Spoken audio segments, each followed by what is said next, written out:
Hello नमस्कार सम्पूर्ण साथीहरु आज पनि तपाईहरुमाझ मेरो युट्युब च्यानलबाट उपस्थित भइसकेको छु। साथीहरु यो च्यानलबाट मैले तपाईहरुलाई हरेक किसिमको भिडियोहरु चाहिँ प्रोभाइड गर्ने गर्छु। स्पेशली युट्युबसँग सम्बन्धित भिडियो साथै आवश्यकता अनुसारको कुनै पनि भिडियो मैले तपाईहरुलाई यही च्यानलबाट दिँदै आएको छु। साथीहरु आज पनि तपाईहरुमाझमा एउटा भिडियो लिएर आएको छु। भिडियो केको लागि भन्ने कुरा पक्कै पनि तपाईहरुले थम्बनेल हेरेर थाहा पाइसक्नु भएको छ।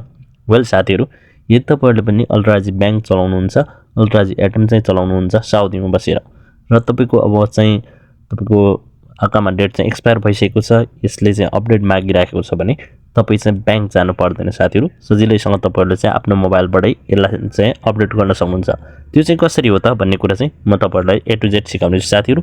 त्यो भन्दा पहिले मैले तपाईहरुलाई जहिले पनि भन्ने गर्छु, यदि मेरो च्यानलमा नयाँ हुनुहुन्छ भने कृपया मेरो च्यानललाई सब्स्क्राइब गर्न नभुल्नु होला, साथै नजिकको बेल आइकन दबाउनु होला ताकि मैले यस्तै नयाँ भिडियो अपलोड गरेसँगै सबैभन्दा पहिला तपाईहरु समक्ष पुग्नेछ भन्दै साथीहरु। अब चाहिँ हामीले चाहिँ कसरी चाहिँ मोबाइलबाट चाहिँ हाम्रो अलराजी बैंकको एटीएम चाहिँ अपडेट गर्ने भन्ने विषयतिर लागौं है त।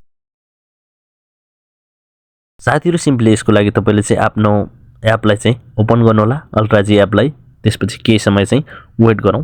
त्यसपछि यसले चाहिँ केही समय लिएपछि यो चाहिँ खुल्नेछ। तपाईको एप चाहिँ यसरी खुलेर आउनेछ। त्यसपछि तपाईको अकाउन्ट अलरेडी चाहिँ यहाँ चाहिँ खुल्नेछ। अब तपाईले चाहिँ आफ्नो अकाउन्टको पासवर्ड चाहिँ सिम्पली यहाँ चाहिँ हाल्दिनुस्। मैले चाहिँ यहाँ आफ्नो अकाउन्टको पासवर्ड चाहिँ सिम्पली हाल्दिन्छु। त्यसपछि लगइन गर्दियौ।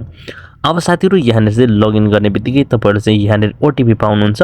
तपाईको मोबाइलमा पनि ओटीपी आउनेछ। यहाँ चाहिँ मेरो चाहिँ अलरेडी ओटीपी आइरहेको छ। मैले चाहिँ एलाउ गर्दिन्छु। यो चाहिँ अटोमेटिक यहाँ चाहिँ लिइहाल्छ ओटीपी। साथीहरु अब ओटीपी लिइसकेपछि तपाईहरुले चाहिँ यहाँ चाहिँ स्क्रिनमा देख्न सक्नुहुन्छ। अब साथीहरु यहाँ चाहिँ प्रोफाइल खुलिसकेको छ। अब खुल्ने बित्तिकै यहाँ चाहिँ अपडेट आइरहेको छ। तपाईहरुको पनि यस्तो खालको अकाउन्ट आइरहेको हुन सक्छ साथीहरु।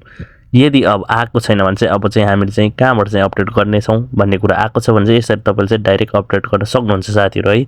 यदि अब बाइ चान्स आएको छैन, यस्तो खालको चाहिँ अपडेट देखाएको छैन, तर तपाईहरुको चाहिँ अपडेट मागेको कारणले गर्दा चाहिँ तपाईको पैसा निस्केको छैन भने चाहिँ यहाँ क्रस गरौँ।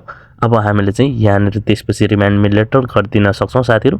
तपाईले चाहिँ रिमाइन्ड मी लेटर गरिदिनुस्। त्यसपछि हामीले चाहिँ यहाँ चाहिँ लेटर गर्दियौ, एक्टिभेट नगरौँ, लेटर गरौँ। अब साथीहरु लेटर गरिसकेपछि यहाँ चाहिँ तपाईहरुले चाहिँ हेर्न सक्नुहुन्छ जस्तै कि मैले लेटर गरेको छु। अब सिम्पली यसपछि तपाईले चाहिँ आफ्नो प्रोफाइलमा क्लिक गर्नु होला है। सिम्पली माथि गएर चाहिँ आफ्नो प्रोफाइललाई चाहिँ क्लिक गर्नुस्।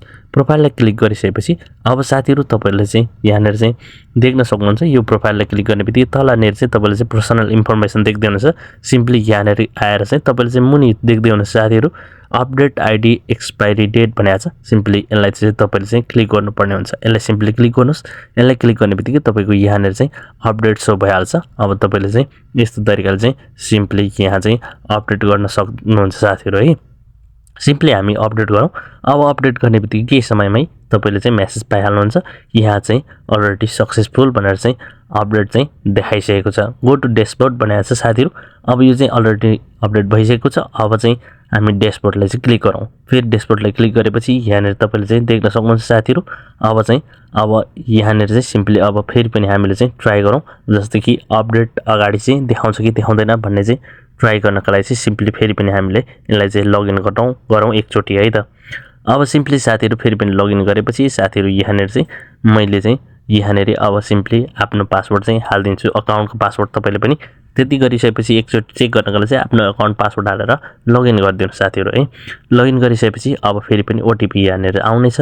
ओटीपी सिम्पली तपाईले चाहिँ यहाँ आफ्नो मोबाइलमा एलाउ गरेर हाल्दिनुस् अथवा तपाईले चाहिँ लेखेर हाल्दिनुस् है। सिम्पली हालेपछि अब चाहिँ यहाँ चाहिँ हेर्न सक्नुहुन्छ सजिलैसँग यहाँ चाहिँ अब अपडेट वार्निङ अपडेट चाहिँ आउँदैन किनकि अलरेडी अपडेट भइसकेको छ साथीहरु। यस्तो तरिकाले तपाईले चाहिँ सजिलैसँग आफ्नो एक्सपायरी भइसकेको चाहिँ अकाउन्टको अथवा आफ्नो बैंक चाहिँ अपडेट मागिराखेको छ भने सजिलैसँग तपाईले चाहिँ आफ्नो मोबाइलबाट अपडेट गर्न सक्नुहुन्छ।